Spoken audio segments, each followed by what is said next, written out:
Getting after it on a Tuesday, episode number 1333 of your favorite daytime sports talk show. By the way, Freddie McBride's watching in Winnipeg. He says, he writes in on the 902 line, he says, shout out to Johnny O.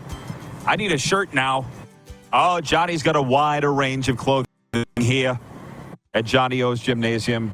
Check him out online and order it for yourself. Okay, from Johnny O to Jersey Jim. How about that? Who's no stranger to South Florida. Jersey Jim, what's up, my guy? What's up, Rod? How you doing today? Top side of wonderful, man. Literally loving life.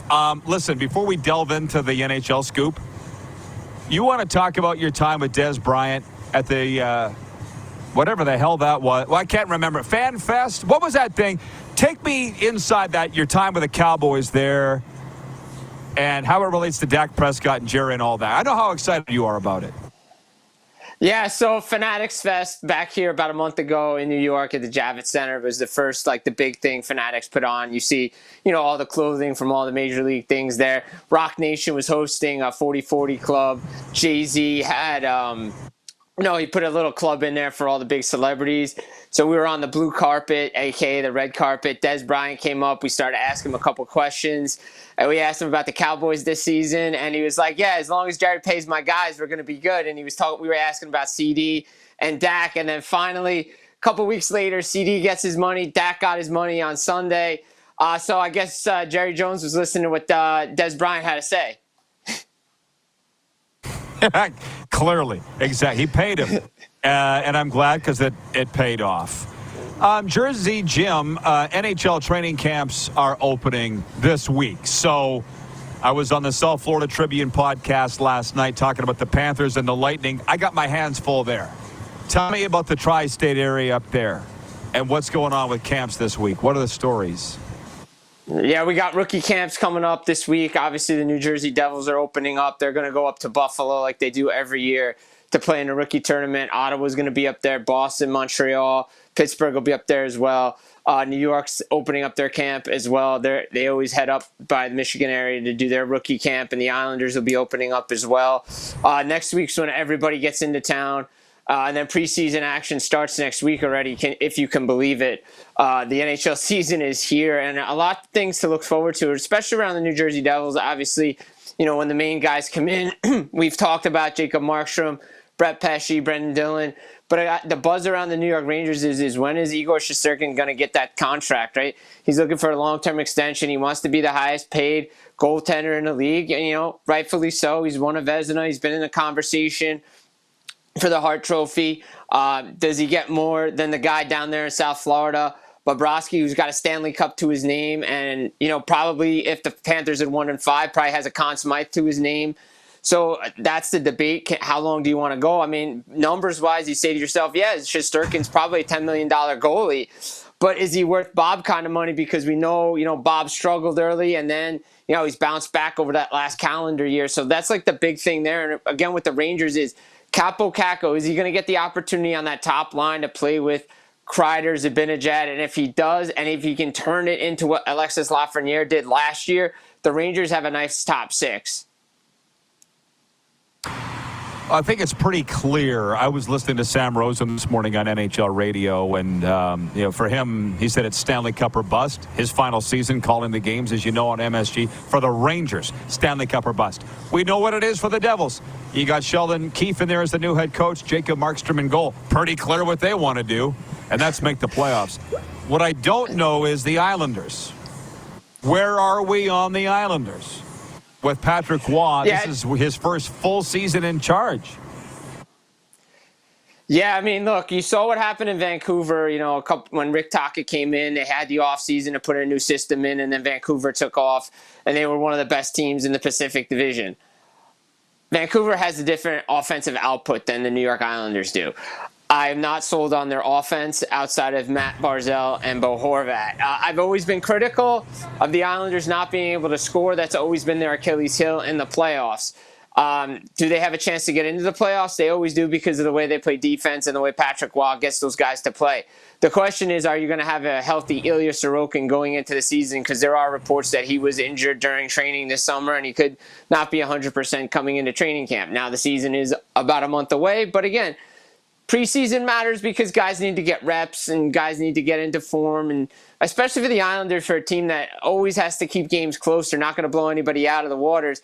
To me, I think that they're a bubble playoff team, to me, at best, in that Metro Division, because the Washington Capitals, to me, are a team that still people need to watch out for. They improve Logan Thompson, Andrew Mangiapane, Pierre-Luc Dubois is going to be an X factor.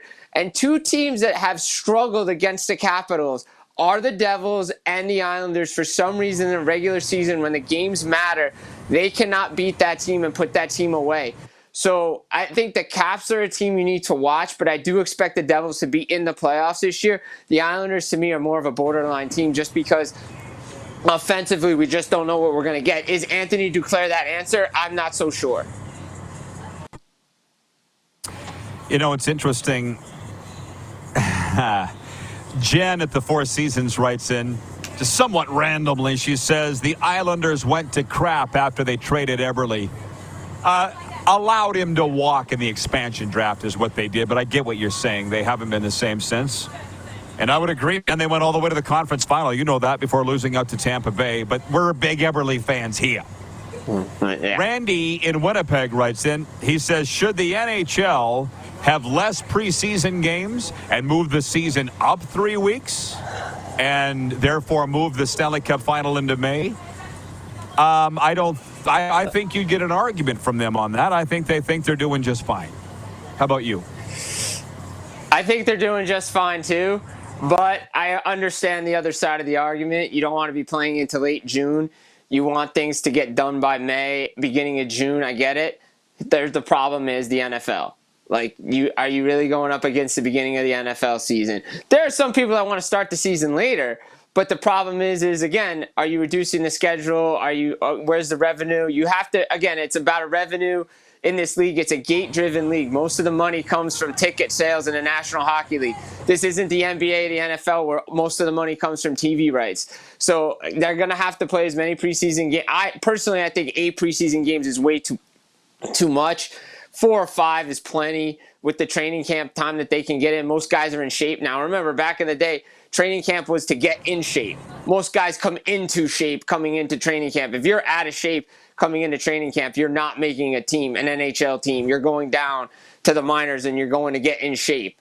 So now it is about, you got to maximize the dollar. You got to bring your revenues up. We know the salary cap's going up. I mean, it's fine the way it is. Personally, I think October is fine. You just can't go up against the NFL because it's just king in the United States.